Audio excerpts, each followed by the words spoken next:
Hello, welcome back to my channel. I hope आप सब अच्छे होंगे और 15 अगस्त की आप सबको ढेर सारी शुभकामनाएं। कल है 15 अगस्त, लेकिन पहले से ही बोल देते हैं क्योंकि अमृत महोत्सव तो चल ही रहा है। लेकिन इन सब चीज़ों को ध्यान में रखते हुए एक चीज़ और भी ध्यान रखनी है कि आपका टीजीटी का एग्ज़ाम जो है वो हो सकता है सितंबर लास्ट या अक्टूबर स्टार्टिंग में हो, तो उसके प्रैक्टिस सेशन ऑलरेडी यहाँ पर चल रहे हैं क्योंकि अब की बार एग्ज़ाम तो हर हालत में क्लियर करना ही है। तो वर्ड्स वर्ड के प्रैक्टिस क्वेश्चन चल रहे हैं जिसमें 60 क्वेश्चन ऑलरेडी कंप्लीट हो चुके हैं। चलिए 61 क्वेश्चन पर आते हैं। Who calls the immorality ode the high water mark of poetry? किसने कहा है कि द इमोरैलिटी ओड जो है वो the high water of mark of poetry है? ये जो हमारी पोयम है ode to on intimation of immorality ode, इसके बारे में कुछ बता देते हैं कि ये जो ओड है इसका जो सबसे पहले ये लिखी गई 1802 में रिटन हुई odd on intimation of immorality. ठीक है, ये 4 स्टेंजा में थी जब 1802 में लिखी गई। फिर क्या हुआ, लेटर ऑन इसमें 7 मोर स्टेंजाज हो गए, लेटर ऑन इसमें 7 मोर स्टेंजाज हो गए। और ये high water of mark of poetry 19वीं सेंचुरी की कही जाती है। और इसमें पोइट्स ने किसके बारे में बात की है? इसमें पोइट्स ने बात की है प्री नेटल और पोस्ट डेथ एक्सपीरियंस की। किसकी बात की है? प्री नेटल और पोस्ट डेथ एक्सपीरियंस की बात की। प्री नेटल एक्सपीरियंस की बात की है और पोस्ट डेथ एक्सपीरियंस की बात की है किसमें? Ode on intimation of immorality ode पे। ठीक है, और ये जो ओड है वो वगहम की द रिट्रीट से इंस्पायर होकर लिखी गई। वगहम की द रिट्रीट से इंस्पायर्ड होकर लिखी गई है। कौन सी ओड लिखी गई है? ये भी आ सकता है कि वगाम की रिट्रीट से इंस्पायर्ड होकर कौन सी ओड लिखी गई है? तो ode on the intimation of immorality. ठीक है, तो जब ये 1802 में लिखी गई तब इसका टाइटल जो है वो इतना ही था, ode on the intimation of immorality. 1815 में ये फिर से रिपीट की गई और 1815 में ये फिर से रिपीट की गई ode on intimation of immorality ode. और फिर जब ये रिपीट की गई तो क्या हुआ कि इसमें कुछ वर्ड्स ऐड किए गए और क्या हुआ कि इसका टाइटल वह वो भी इंक्रीज कर दिया गया। कब? 1815 में। 1815 में ये फिर से रीपब्लिश की गई थी। इसके कुछ इंपॉर्टेंट पॉइंट्स हैं, इनको ध्यान में रखना है। इसीलिए जो है ये बताया जा रहा है कि ओड ऑन इंटीमेशन इमोरैलिटी रिटन हुई 1802 में। 1802 में रिटन हुई और फिर पब्लिश हुई थी 1807 में 2 वॉल्यूम में। तब इसका जो टाइटल था वो था ode on intimation of immorality. Right, ये सेकंड पॉइंट है इसका। और फिर क्या हुआ कि ये एक पिंडारिक ओड थी जो कि कितने स्टेंजास में थी? जब ये 1807 में पब्लिश हुई तो ये कितने स्टेंजास में थी? ये थी 4 स्टेंजास में। कितने स्टेंजास में थी? 4 स्टेंजास में थी। 4 स्टेंजास में थी। बाद में क्या हुआ कि इसको रीपब्लिश किया गया और जब रीपब्लिश किया गया तब किस ईयर में? 1815 में इसको रीपब्लिश किया गया। और जब वर्ड्सवर्थ ने इसका टाइटल फिर एक्सपेंड कर दिया, फिर इसका टाइटल क्या कर दिया है? Ode on intimation of immorality from recollection of early childhood. Intimation means hint, linking और इनडायरेक्ट सजेशन बताया इन्होंने। और मोस्ट रीडर क्रिटिक्स करते हैं आज भी इस टाइटल का कि intimation of immorality when referring to the poem. ठीक है, तो अब क्या है? अब इसमें 11 स्टेंजाज हो गए। अब इसमें क्या हो गए? 11 स्टेंजा। लेटर ऑन उन्होंने 7 मोर स्टेंजाज जो हैं इसमें ऐड किए। तो 4 से 7 जो है स्टेंजाज ऐड किए तो टोटल स्टेंजाज कितने हो गए? 11 स्टेंजाज। टोटल स्टेंजाज कितने हो गए? 11 स्टेंजा। ठीक है, टोटल स्टेंजा कितने हो गए? 11 स्टेंजा जो है वो टोटल स्टेंजा हो गए किसमें? Ode on intimation of immorality ode में। इतनी इंफॉर्मेशन इससे रिलेटेड मिली। अब क्वेश्चन क्या कह रहा था कि the high mark of poetry, सबसे पहली बात ये किसको कहा गया? तो विलियम वर्ड्सवर्थ के ode on intimation of immorality को the high water mark of मतलब the high water mark of poetry कहा गया 19th सेंचुरी का। और ये कहा किसने, तो ये कहा था इमर्शन ने। किसने कहा था, ये कहा था हमारे प्यारे इमर्शन जी ने। इमर्शन ने इसको कहा था। ठीक है, तो 61 का क्वेश्चन का आंसर हो जाएगा सी, इमर्शन। ठीक है, आई होप ये चीज़ इतनी क्लियर हो गई होगी। चलिए आते हैं नेक्स्ट क्वेश्चन में। 62 क्वेश्चन हमारा कह रहा है, 62 क्वेश्चन हमारा कह रहा है कि the idiot boy by William Wordsworth is a lyric, a sonnet, a ballad, a long narrative poem. ये जो द इडियट बॉय था, ये विलियम वर्ड्सवर्थ का क्या था? पहली बात तो ये था लिरिक, ये जो इडियट बॉय था, ये एक क्या था, 62 का ऑप्शन जो करेक्ट होगा वो बी होगा।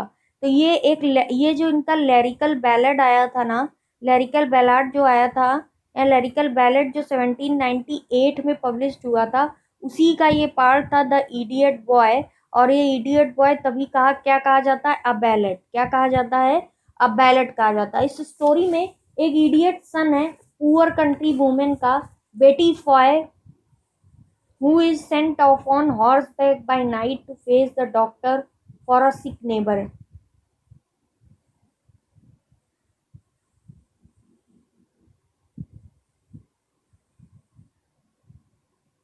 ठीक है, तो ये जो इडियट बॉय है ये क्या था, ये एक बैलेड है। और ये क्वेश्चन आ सकता है कि the idiot boy William Wordsworth का वो क्या है, तो वो एक बैलेड है। वो क्या है, एक बैलेड है।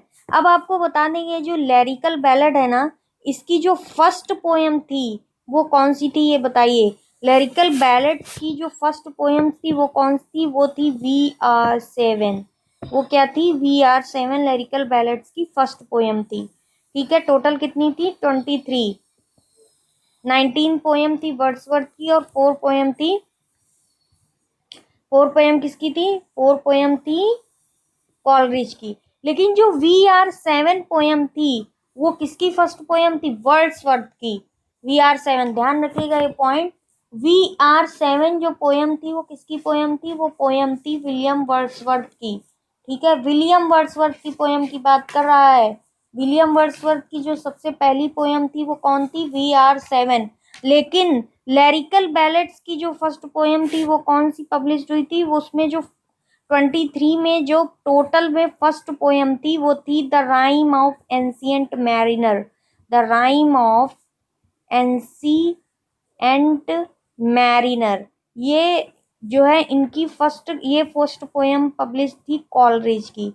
किसकी थी, कॉलरिज की फर्स्ट पोएम थी। ठीक है, सैमुअल टायलर कॉलरिज की फर्स्ट पोएम लिरिकल बैलेड्स की थी। बट जब बात की जाएगी कि विलियम वर्ड्सवर्थ की कौन सी पोएम थी फर्स्ट, तो वो थी VR7। कौन सी पोएम थी, VR7। वर्ड्सवर्थ की फर्स्ट पोएम थी लिरिकल बैलेड्स में। और इन्होंने एक ड्रामा लिखा था, ये तो सबको पता ही है, बॉर्डर्स। बॉर्डर्स जो है इनका वर्स ड्रामा था। बॉर्डर्स जो है इनका वर्स ड्रामा था, 1793 से 94 में इन्होंने लिखा था। ठीक है, चलिए, तो अब इस क्वेश्चन का जो आंसर होगा, इसका वैलिड हो गया इस क्वेश्चन का answer. 63 question, Wordsworth uttered nothing base, who said about whom. Wordsworth uttered करते थे बट इनका कोई बेस नहीं होता था, ऐसा कहा है। किसके लिए कहा गया है, तो ऐसा कहा है टेनीशन ने वर्ड्सवर्थ के लिए। ऐसा किसने कहा है वर्ड्सवर्थ के लिए, टेनीशन ने कहा है कि Wordsworth uttered nothing base, Wordsworth uttered nothing base. और ये तो सबको पता है कि वर्ड्सवर्थ ने पोएट्री की क्या डेफिनेशन दी थी, तो इन्होंने दी थी poetry is spontaneous overflow. Poetry is spontaneous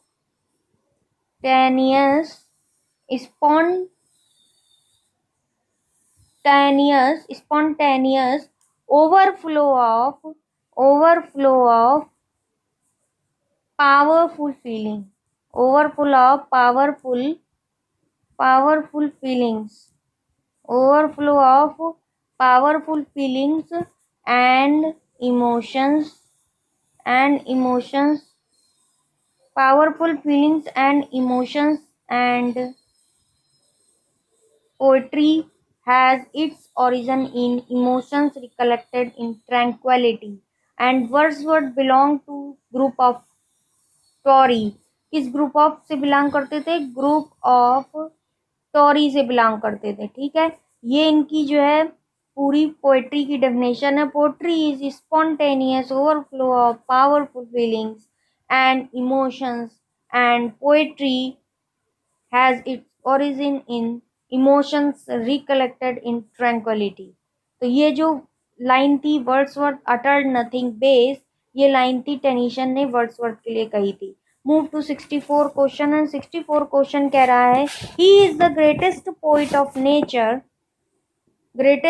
of nature that our literature has produced whom remarks of J long. तो जे लॉन्ग ने कहा है वर्ड्सवर्थ के लिए कि ये एक ग्रेटेस्ट पोइट ऑफ नेचर थे। किसने कहा है, विलियम जे लॉन्ग ने कहा है कि वर्ड्सवर्थ जो थे वो एक ग्रेटेस्ट पोइट ऑफ नेचर थे। कौन था ग्रेटेस्ट पोइट ऑफ नेचर, कौन था, वर्ड्सवर्थ। ये किसने कहा है, विलियम जे लॉन्ग ने कहा है कि वर्ड्सवर्थ जो थे ग्रेटेस्ट पोइट ऑफ नेचर थे।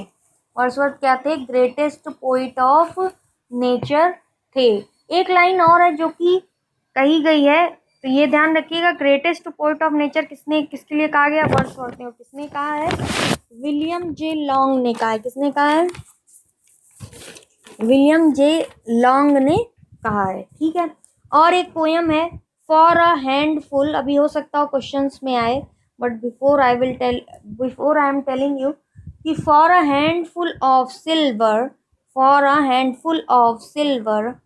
he felt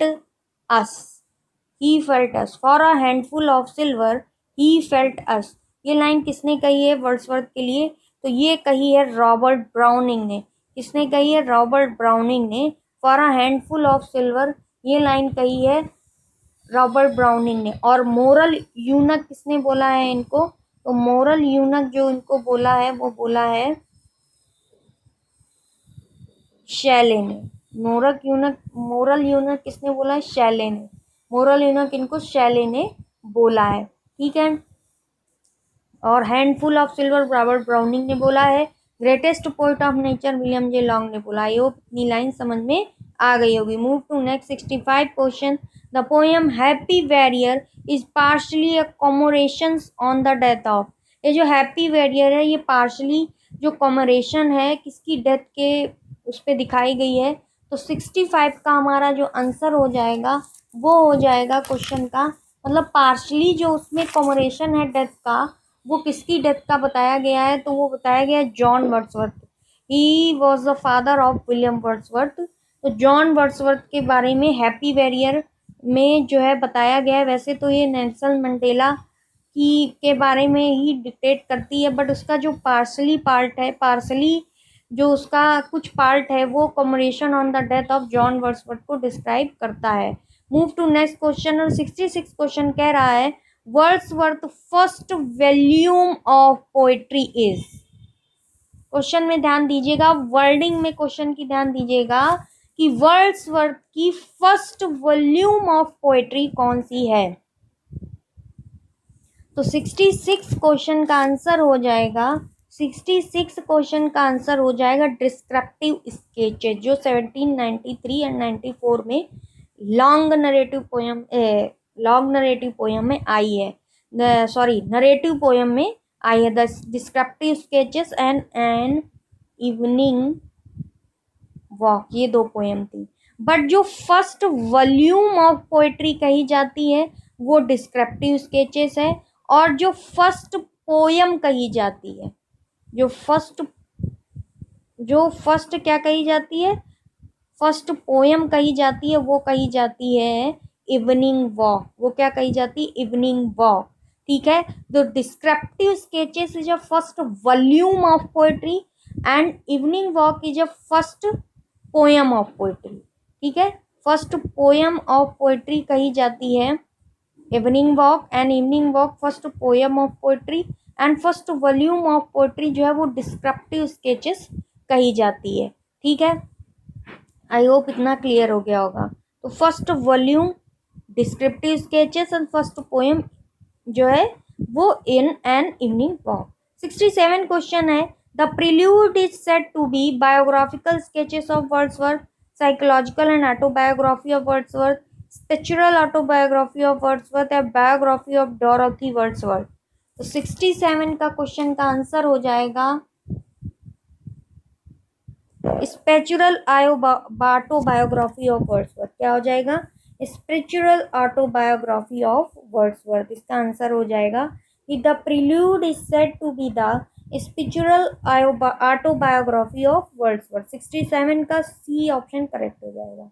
move to 68 question and 68 question कह रहा है Wordsworth poetry mostly deal with nature, politics, humble and rustic life या रिवोल्यूशन। तो everybody knows about his poetry, and his poetry dictate humble and rustic life mostly, right? To move to next 69 question. Sea gave me eyes, sea gave me ears, and humble ears and delicate fears, a heart the fountain of sweet tears, and love and hope and joy. And these lines are written about, ये line जो है वो written की गई थी किस बारे में? तो ये लाइन जो है वो रिटन की गई थी डोरोथी वर्ड्सवर्थ के बारे में। तो 69 का जो ऑप्शन करेक्ट होगा वो होगा B. Move to next question 70। Wordsworth the prelude what published in. तो वर्ड्सवर्थ की जो द प्रिल्यूड है वो पब्लिश्ड की गई थी।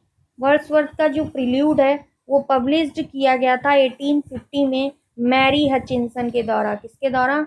मैरी हचिंसन के द्वारा पब्लिश्ड किया गया था। और इसका एक टाइटल ये भी है the growth of poets mind, growth of poets mind, ये इसका टाइटल भी है द प्रिल्यूड का। और सब इससे पहले जब ये पब्लिश नहीं हुई थी, इससे पहले इसका नाम जो रखा गया था द पोयम ऑफ कोलरिज रखा गया था, द पोयम ऑफ कोलरिज रखा गया था। और फिर इसके बाद जब मैरी हचिंसन ने इसको पब्लिश किया तो द प्रिल्यूड नाम से पब्लिश किया। 1805 में इन्होंने इसको जो है लिख लिया था 1805 में। 1799 में ये 2 बुक्स में फर्स्ट एडिशन में थी एंड देन 1800 में ये 13 बुक्स में आ गई थी, 13 बुक्स में लिखी जा चुकी थी। 1805 में ये कंप्लीट 14 बुक्स में कंप्लीट हो चुकी थी 1805 में। ठीक है, तो ये तीनों ध्यान रखिएगा। 1805 में ये 14 बुक्स में कंप्लीट हो चुकी थी but it has published in 1850 after posthumously of Wordsworth. ठीक है, after posthumously of Wordsworth. Move to 71 question and 71 question कह रहा है हमारा which one of Coleridge poems autobiographical. इनमें से कौन सी पोएम है वो जो कोलरिज की है वो ऑटोबायोग्राफिकल है? Christabel, Kubla Khan, the rime of ancient mariner and dejection and ode. Coleridge की जो ऑटोबायोग्राफी पोएम है वो कौन सी है? तो कोलरिज की डिजेक्शन एंड ओड जो है वो ऑटोबायोग्राफिकल पोएम है। Christabel, Kubla Khan, the rime of ancient mariner, ये सब कोलरिज की पोएम है। तो कोलरिज की जो ऑटोबायोग्राफिकल पोएम है उसका नाम है dejection and ode. Move to 72 question. The prelude was written in 1805. I have told you earlier questions, right? So the prelude was written in 1805. Okay, so move to next 72 के बाद आता है हमारा 73 question and 73 question हमारा कह रहा है हर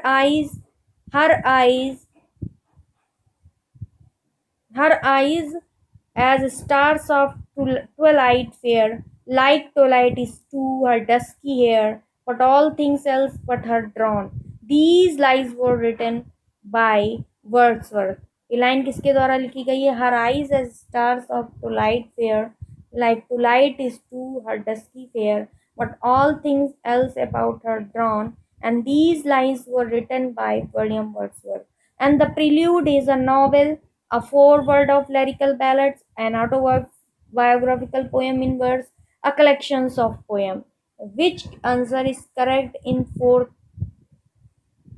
fourth options में? An autobiographical poem in verses is a correct option, and I have told you about the prelude written in 1805 and published in 1815 after posthumously of William Wordsworth, right? Move to next question. The prelude was begun in year 1799. I have told you already in which year prelude began हुई थी 1799 in 2 books and 1800 in 13 books and 1805 it is in 14 books, right? Move to next question. Who got the prelude published? Who got prelude published? S.T. Coleridge, Wordsworth himself, Mrs. Wordsworth. तो prelude जब publish हुई तो कब publish हुई थी? Everybody knows about this question answer. Mrs जो है Mrs Wordsworth after the poet's death, ठीक है।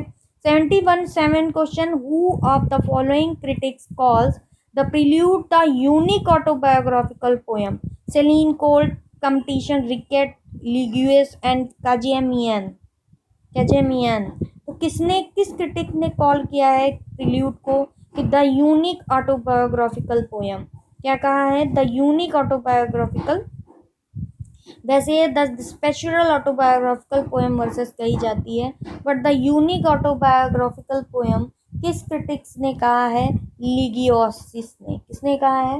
लिगियोसिस ने। 77 क्वेश्चन का आंसर हो जाएगा हमारा सी, ठीक है। The unique autobiographical poem has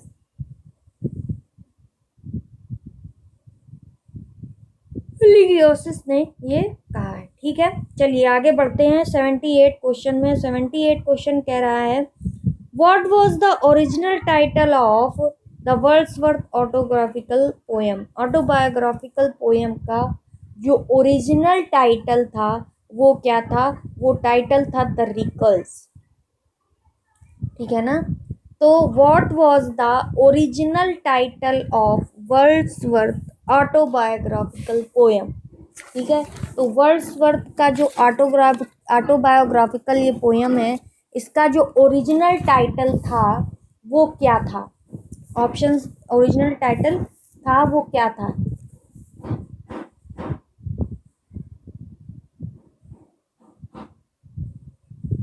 अच्छा, प्रिल्यूड के बारे में हमने ये भी बताया है कि इन्होंने इसमें एक टर्म कॉइन किया था, स्पॉट्स ऑफ टाइम, ठीक है। इसमें इन्होंने एक टर्म कॉइन किया था विलियम वर्ड्सवर्थ ने, spots of time, spots of time prelude में। जो इनकी 12 बुक थी, 12वीं बुक थी, जो 12 बुक थी उसमें इन्होंने टर्म कॉइन किया था, ठीक है। ये बात ध्यान रखिएगा, आ सकता है क्वेश्चन। और 4 बार इन्होंने मिल्टन का एक्सप्लेन किया था, 3 बार शेक्सपियर का, सॉरी 3 बार जो है इन्होंने स्पेंसर का किया था और 1 बार शेक्सपियर का एक्सप्लेनेशन किया था। सबसे ज़्यादा बार किसका किया था?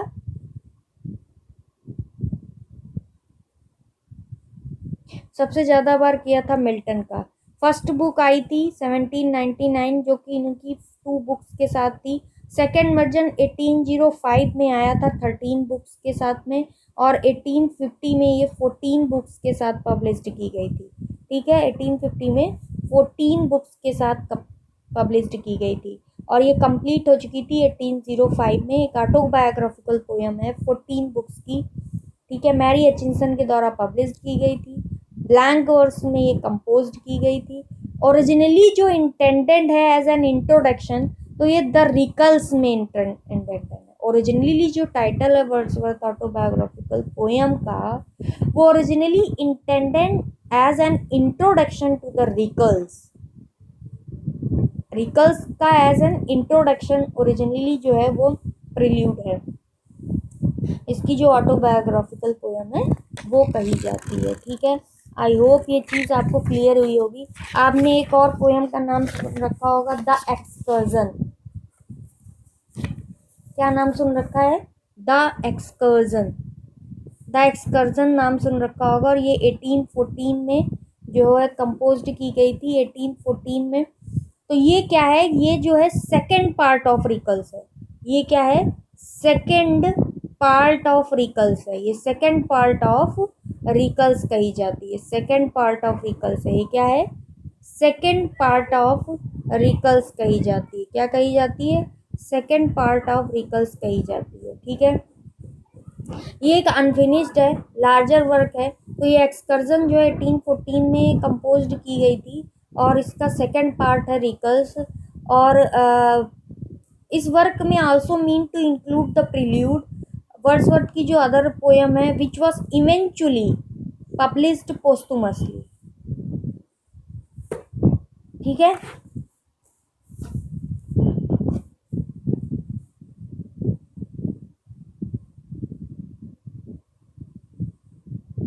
इसमें जो मेजर करेक्टर है द एक्सकर्जन में वो क्या है, द पोइट है जो वो एक मेजर करेक्टर है, एंड सेकेंड है द वेंडरर जो है सेकेंड करेक्टर है, थर्ड है द सोलिटरी, थर्ड करेक्टर है the solitary, and the four है द पेस्टर, फोर है ये इनके इसके मेन करेक्टर हैं, the poet wanderer solitary and the pastor, poet wanderer solitary and the pastor, ये मेजर करेक्टर्स है द एक्सकर्जन के। और ये जो 9 एक्सकर्जन जो है वो कितनी बुक्स में है, ये poem is in 9 books, excursion जो है वो टोटल 9 बुक्स में है। और ये सेकंड पार्ट है उसका, सेकंड पार्ट है रिकल्स का एक्सकर्जन जो है वो सेकंड पार्ट है, और ये 9 बुक्स में है, ठीक है। ये क्या है 9 बुक्स में पब्लिश्ड है, the poet wanderer solitary and pastor, ठीक है। आई होप इतना क्लियर हो गया होगा। चलिए move to next question. The prelude was earlier published in 18 chapter, 14 books, 13 books या 14 कैंटोज। तो आई होप 79 क्वेश्चन का जो आंसर होगा वो होगा 13 बुक्स, क्योंकि 1805 में ये 13 बुक्स में ही कंप्लीट थी, बट जब ये पब्लिश हुई तो ये 14 बुक्स में थी। Who is the friend referred to in the prelude, तो कॉलरिज जो है उनको ये पोएम जो है वो रिफर की गई थी।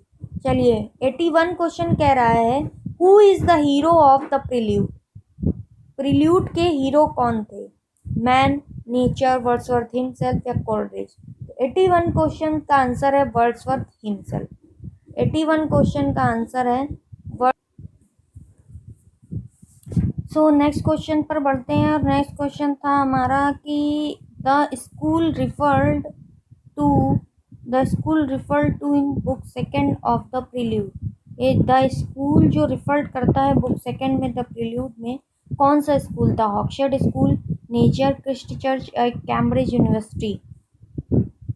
तो 82 ऑप्शन से जो हमारा करेक्ट होगा वो होगा हॉक्सफोर्ड स्कूल। स्टार्टिंग में जो ये ग्रामर स्कूल होते हैं ना उसमें इन्होंने हॉक्सफोर्ड स्कूल में पढ़ाई की थी, किसमें की थी, हॉक्सफोर्ड स्कूल में। बाकी जब इन्होंने कैम्ब्रिज यूनिवर्सिटी में 1789 या आई थिंक 1787 के अराउंड इन्होंने कैम्ब्रिज यूनिवर्सिटी के कौन से कॉलेज में इन्होंने पार्टिसिपेट किया था, जॉन्स कॉलेज में, आई थिंक इन्होंने जॉन्स कॉलेज था कैम्ब्रिज यूनिवर्सिटी का, उसमें पार्टिसिपेट किया था। तब इन्होंने जो है अपना ग्रेजुएशन जो है वो कंप्लीट किया था। तो बुक सेकंड में जो स्कूल रिफर किया गया वो है हॉक्सफोर्ड स्कूल। और नेक्स्ट 83 क्वेश्चन में आता है the book second of the prelude carries the story of the poet's life from childhood school to Cambridge, visit to France and back, and history of Goslar. तो जो second book है prelude उसमें इन्होंने क्या describe किया है, तो second book में इन्होंने डिस्क्राइब किया है 83 में। लास्ट क्वेश्चन से जैसे आपको पता चल गया होगा, इन्होंने डिस्क्राइब किया है बुक सेकंड में स्कूल टू कैम्ब्रिज मतलब ऑक्सफोर्ड स्कूल से जो ये कैम्ब्रिज पहुंचे उसके बारे में इन्होंने इसमें सेकंड बुक प्रिल्यूड में डिस्क्राइब किया है, ठीक है। Move to next question 84। Nature never did betray the heart that loved her, and these lines have been taken from Tintern Abbey. इससे ये लाइन ली गई है टिंटन एबे से, nature never did betray, nature कभी धोखा नहीं देता, और ये लाइन कही गई है टिंटन एबे से। 85 क्वेश्चन कह रहा है हमारा Wordsworth, Coleridge and Southey are known as the lake poet, great poet, nature poet, none of these. तो these are lake poets, Wordsworth, Coleridge and Southey are lake poets. 86 में Wordsworth became poet laureate in which year, तो 1842 में, 1842 या 1843 इन which year, 1843 में, 1843 में ये क्या बने थे, आफ्टर सऊदी ये बने थे पोइट लॉरिएट 1843 और 1850 तक रहे थे, और उसके बाद टेनीशंस को जो है पोइट लॉरिएट बना दिया गया था। There were a time when meadow, grow and stream, and the earth and every common sight to me did seem, apparelled in celestial light, the glory and the freshness of a dream. And these lines are related to ये celestial lights की बात करेगा तो ये line हमारी हो जाएगी intimation of immorality ode. And I have told you already that about that ode is related to prenatal stage and post death experience ठीक है. And it has written in 1805 and published in 1807. Title is on the intimation of immorality ode. After that republished in 1815 and then add some more title ode on intimation of immorality from recollection of early childhood. And that ये जो 1850 में release हुई तब ये 11 stanza में poem थी. ठीक है, उससे पहले जब यहाँ पर पब्लिश हुई थी तब ये 4 स्टेंजा में पोएम थी. और ode on intimation of immorality को high water work of poetry कहा जाता है. 19th सेंचुरी का high water mark of poetry. और ये कहा है किसने? इमर्शन ने. तो इससे रिलेटेड जितने भी क्वेश्चन थे वो बता दिए गए. Apparel in celestial lights, these lines are related to intimation of immorality. Move to next question, and next question is 88. And 88 question is tell stern daughter of voice of God refers to, जिसमें जो stern daughter of voice of God है तो क्या refers करता है? Duty, nature, beauty and Lucy. तो ये refer करता है ड्यूटी को. तो ओड टू ड्यूटी जो हमारी ओड है वो हमारा रिलेट करती है ए ऑप्शन से. ठीक है. 89 क्वेश्चन है stand on a bridge one fine morning what is the name of that very bridge? Westminster bridge इसका नाम था. और इन्होंने एक लिखी है upon of Westminster bridge इन्होंने लिखी है जो कि थेम्स रिवर के ऊपर बना हुआ है. किस रिवर के ऊपर बना है? थेम्स रिवर के ऊपर बना हुआ है. तो इस क्वेश्चन का आंसर हो जाएगा 89 का C, Westminster Bridge. 90 question elegiac stanza were suggested by the sunset scene, the Grecian urn in museum, the picture of Pelee Castle in a storm painted by Sir George Beaumont and Coleridge. elegiac stanza किसमें suggest किया गया है था?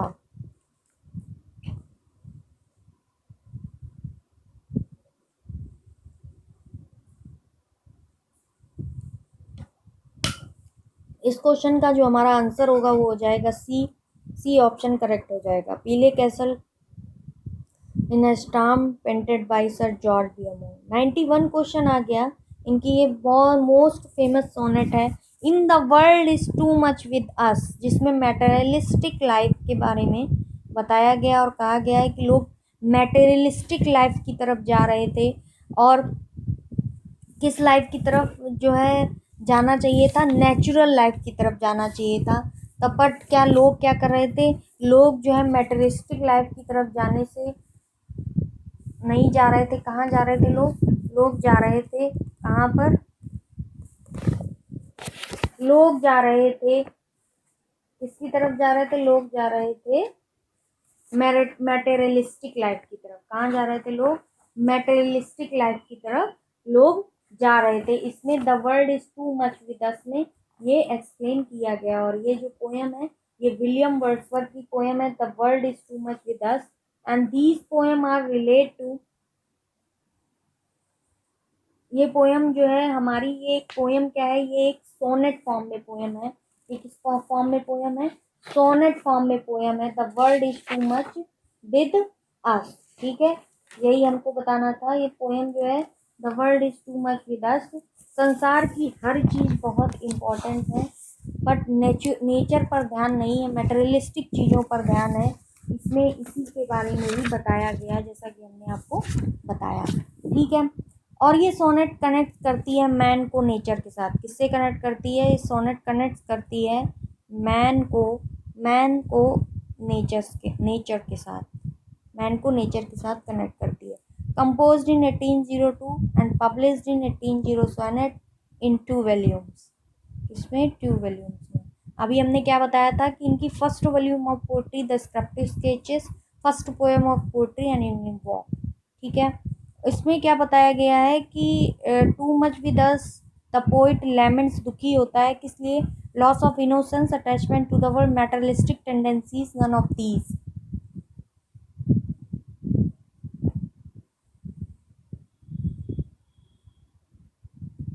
और ये Petrarchan sonnet में है। Petrarchan sonnet को इटालियन सोनेट भी कहते हैं। कंसिस्टिंग ऑफ, मतलब ऑक्टेव और सेस्टेट में सोनेट डिवाइड है। ऑक्टेव में 8 लाइन्स होती हैं और सेस्टेट में हमारी कितनी लाइन होती हैं, 6 लाइन। टोटल हमारी कितनी हो गई, 14 लाइन्स। तो ये एक सोनेट है, ये ध्यान रखिएगा, ठीक है। इस क्वेश्चन का जो आंसर हो जाएगा 91 का सी ऑप्शन करेक्ट हो जाएगा, ठीक। चलिए अब आते हैं नेक्स्ट क्वेश्चन में। The metric movement enjambment means, enjambment means क्या होता है, jumping thought, stopping shorts, the striding over a caesura. 92 question का आंसर हो जाएगा जेम्बिंग थॉट, या शब्दों को जो हेर फेर होता है ना, वर्ड्स का जो वर्ड्स के साथ जब खेला जाता है ना, तो उसको बोलते हैं इंजेम्बमेंट। वर्ड्स के the play of words is called also enjambment. वही जेम्बिंग थॉट्स को यहाँ पर कहा गया है, एक मीट्रिक मूवमेंट है ये पोएम का, जिसे कहा जाता है इंजेम्बमेंट, जो कि लिटरेरी टर्म है।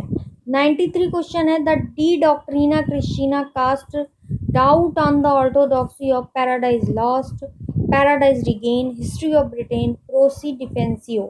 तो which poem belongs to that title, and that title belongs to Paradise regain. और ये आई थी 4 बुक्स में, पैराडाइज रिगेन।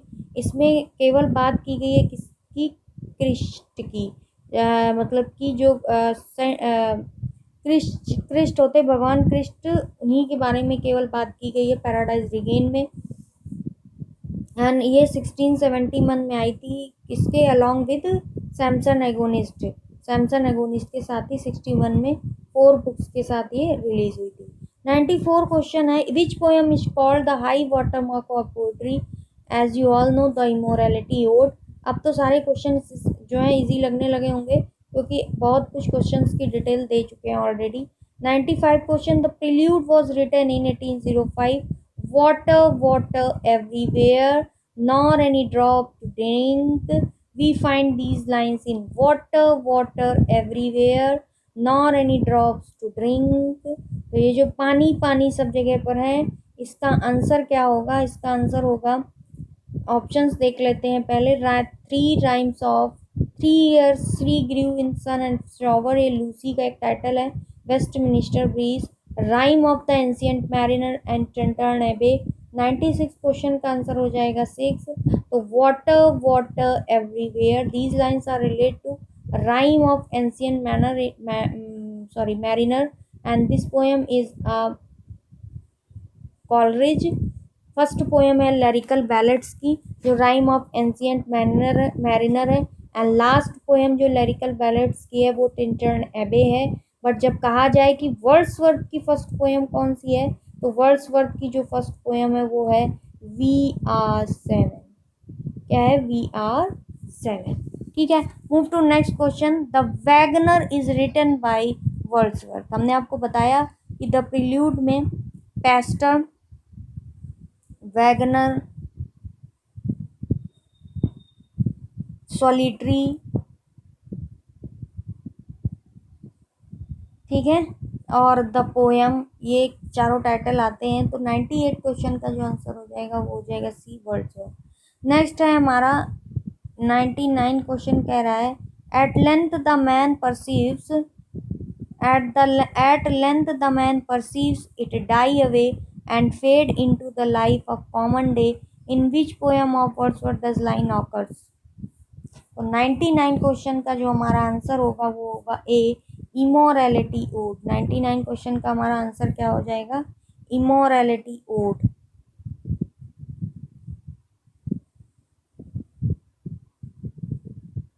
इमोरलिटी ओड जो होगा वो हमारा क्वेश्चन का आंसर हो जाएगा।